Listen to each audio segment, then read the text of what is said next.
देखा है किस किस तरह की प्रॉब्लम्स जो आजकल के बच्चे आ रहे हैं वो फेस कर रहे हैं। वकील जो एक पेशा है वो बहुत मुश्किल वाला पेशा है। अपने फंडामेंटल राइट्स के लिए ज़्यादा उठ रही हैं लड़कियां, उनको अपना हक पता चला है इस टाइम।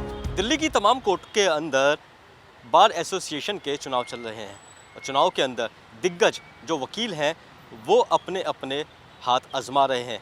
अगर जीत होती है तो उनके क्या क्या मैनिफेस्टो हैं उसके बारे में चर्चा करेंगे और बात करेंगे जीतने के बाद वकीलों के हित में कितना काम करेंगे और कोर्ट की जो प्रक्रिया होती है उसके अंदर भी क्या तब्दीली चाहेंगे। हमारे साथ बातचीत करने के लिए मौजूद हैं कुसुम ढल्ला जी, जो कि दिल्ली हाई कोर्ट की जो है ट्रेज़रार के लिए चुनाव लड़ रही हैं। मैम, सबसे पहले तो ये बताइए कि जिस तरह से आप चुनाव लड़ रही हैं तो आपने क्या सोचकर ये चुनाव है इसमें भागीदारी की ली है?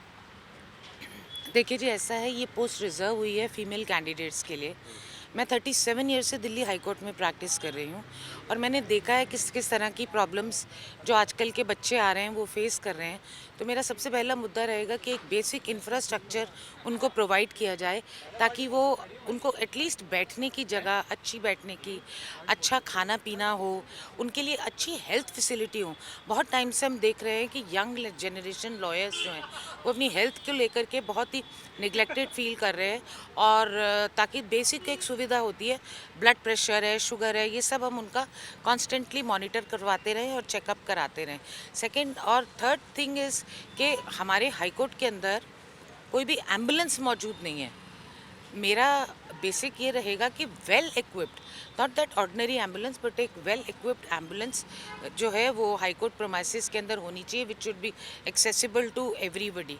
और then the basic thing is कि हर तरह की जो फैसिलिटी आजकल के जो जूनियर्स आ रहे हैं वो चाहते हैं उनको अवेलेबल हो, यानी कि नेटवर्क, वाईफाई सिस्टम थोड़ा सा और बेटर हो जाए। अच्छा सिस्टम है हाई कोर्ट का, इसमें कोई डाउट नहीं है, बट थोड़ा और बेटर हो जाए ताकि वो जहाँ पर भी बैठें उनकी एक्सेसिबिलिटी जो है वो अच्छे से हो। क्योंकि बच्चे जो है आजकल आईपैड पर और लैपटॉप पर ही काम करते हैं, वो हमारी जनरेशन नहीं है जो किताबें विताबें देखती थी। तो ये कुछ सुविधाएँ हैं जो उन्हें देना बहुत ज़रूरी है।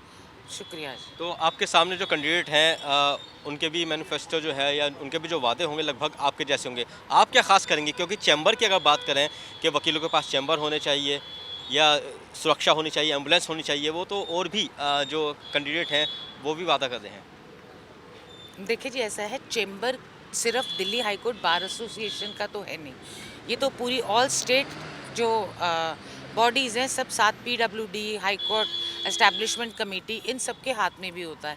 ये Delhi high court bar association के हाथ में नहीं है। हाँ, रिप्रेजेंटेशन है। एक खास मुद्दा ये है कि एक सुप्रीम कोर्ट के पैरेलल एक आई थिंक रीजनेबल रेट्स के ऊपर गवर्नमेंट से लैंड लिया जाए, सो दैट एक Delhi high court cooperative society बन सके। जिस तरह सुप्रीम कोर्ट ने रेजिडेंशियल बनाई है जो कि रीजनेबल रेट्स पर अवेलेबल हो जाए, वो फैसिलिटी मैं दिल से चाहती हूँ कि वो सरकार हमें दे। और मैं चाहती हूँ कि ये अच्छे फ्लैट्स जो है दिल्ली हाई कोर्ट मेंबर्स के लिए बनाए जा सकें। हमारे साथ खुर्चन जी भी हैं। मैं आपसे जानना चाहता हूँ कि कुछ दिन पहले जो है वकीलों ने हड़ताल करी थी, चाहे कड़कड़डुमा कोर्ट हो या और दिल्ली के जो कोर्ट हैं वहाँ पर हड़ताल की थी। उन्होंने साफ तौर पे ये कहा था कि उनकी जो कानून बनने वाला था उसे ना बनाया जाए, हालांकि वो खारिज भी हो गया। तो क्या ऐसा कानून था वो जिससे वकीलों को ख़तरा हो रहा था? देखो, वकील जो एक पेशा है वो बहुत मुश्किल वाला पेशा है। वो कस्टमरों के ऊपर डिपेंड करता है, क्लाइंट कब आएंगे उनके पास, कब नहीं आएंगे। इतनी पढ़ाई लिखाई करने के बाद एक आदमी वकील बनता है। हमने देखा है कि बहुत सारे लोगों के घर में बच्चों ने पढ़ाई के लिए लोन भी लिया हुआ है और उनके साथ अगर नाइंसाफ़ी होगी तो वो कहाँ जाएंगे। तो उनका हक है स्ट्राइक करना और अपना हक मांगना।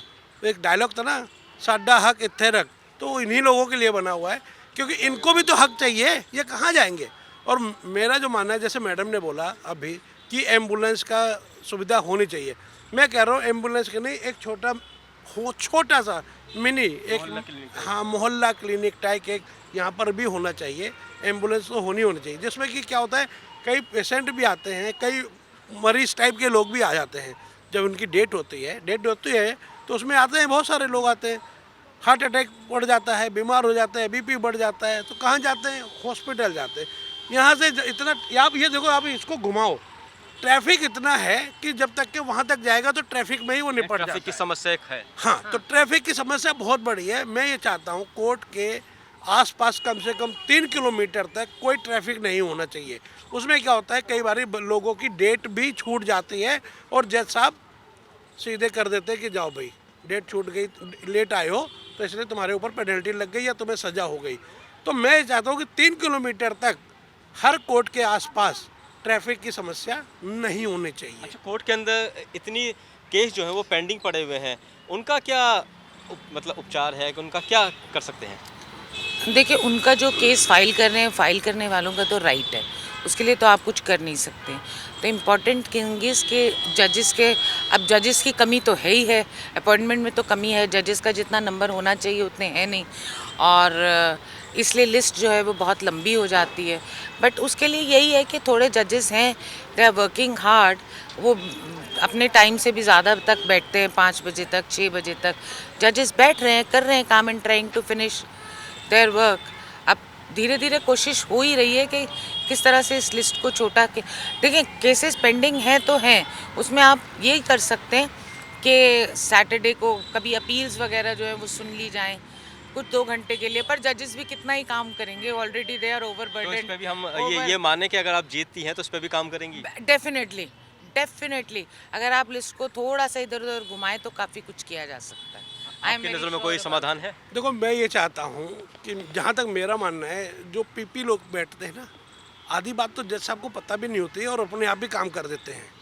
तो उन पीपीओ से हाथ जोड़कर और जज साहब से हाथ जोड़कर रिक्वेस्ट है कि जो गुनाहगार है उसको सज़ा दे, जो गुनाहगार नहीं है उसको सज़ा बिल्कुल मत दे। हमारे सामने एक केस आया है, एक बच्चा है, वो आज भी, उसके फादर की डेथ हो गई, उसकी मिसेस की डेथ हो गई, अब वो बच्चे छोटे छोटे हैं, वो लावारिस की तरह घूम रहे हैं, बेकसूर है, वो आज भी तिहाड़ जेल में पड़ा हुआ है। तो हम ये चाहते हैं इस टाइप के लोगों के लिए इंसाफ हो, और जिसने दोष किया है उसको फांसी तो नहीं, लेकिन उम्र कैद तो कम से कम दो। चलिए, यहाँ पे नए उम्र के बच्चे भी हैं जो वकील बने हैं। आप ये बताइए कि आप इस पेशे के अंदर आए हैं, आप क्या सोच के आए हैं कि हमें वकील बनना है, समाज के लिए काम करना है, क्या हाँ, सोचा?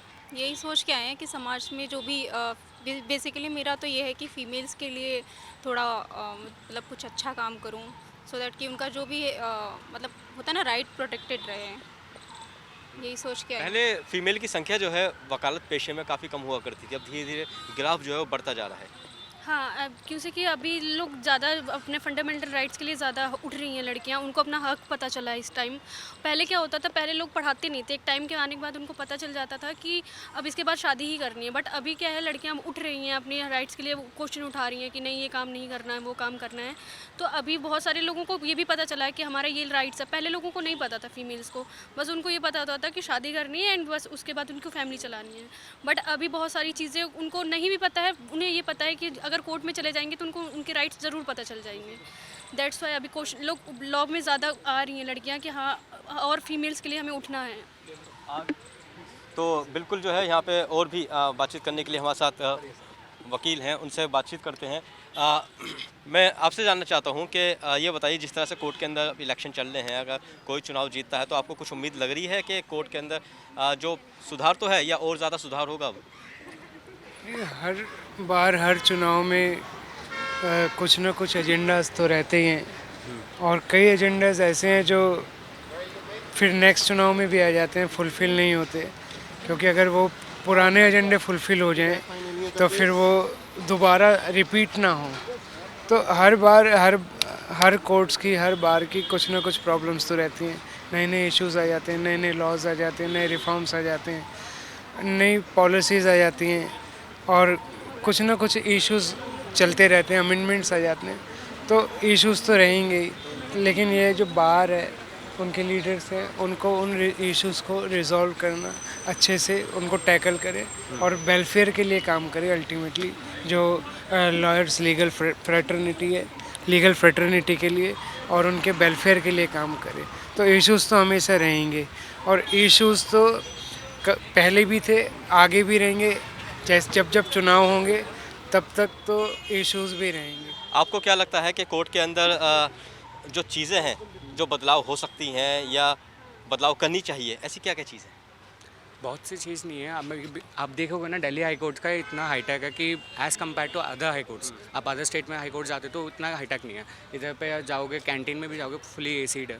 बट और मोर ओवर कर सकते हैं क्योंकि इधर 11,000 मेंबर्स ही हैं जो वोटर्स हैं, ठीक है। अगर if they choose a good leader, ठीक है, उन्हें गुड लीडर चूज़ करते हैं तो वो definitely they will improve more much, और इम्प्रूव कर सकते थे। ये हमारे लिए बेनिफिट होगा जो यंगस्टर्स हैं, डेफिनेटली। और जो जिस तरह से चैम्बर की जो कहते हैं कि चैम्बर नहीं मिलते यंगस्टर को, आप अभी देखो 11,000 पीपल्स एक ही में समा रहे हैं तो उनके लिए गवर्नमेंट चाहती है, तो गवर्नमेंट चाहती है तो एक्सटेंड भी कर सकती है। इट डिपेंड्स कि who are choosing their leader, कौन चूज़ कर रहा है, या वोटर्स, वो डिपेंड्स ऑन वोटर्स है कि लीडर अच्छे लीडर्स को चूज़ कर रहे हैं या किसको चूज़ कर रहे हैं। दैट डिपेंड्स कि अब चूज़ होने के आने के बाद आफ्टर इलेक्शन ही पता लगेगा कि क्या होगा करके। बिल्कुल जिस तरह से जो है दिल्ली के कोर्ट के अंदर बार एसोसिएशन के चुनाव चल रहे हैं, 21 तारीख को जो है 21 मार्च को यानी कि वोटिंग होनी है। उसके बाद जो विजेता घोषित होंगे सभी कोर्टों के अंदर, उसके बाद देखना होगा कि आखिर जो वादे उन्होंने किए हैं वो पूरे कर पाएंगे या फिर नहीं।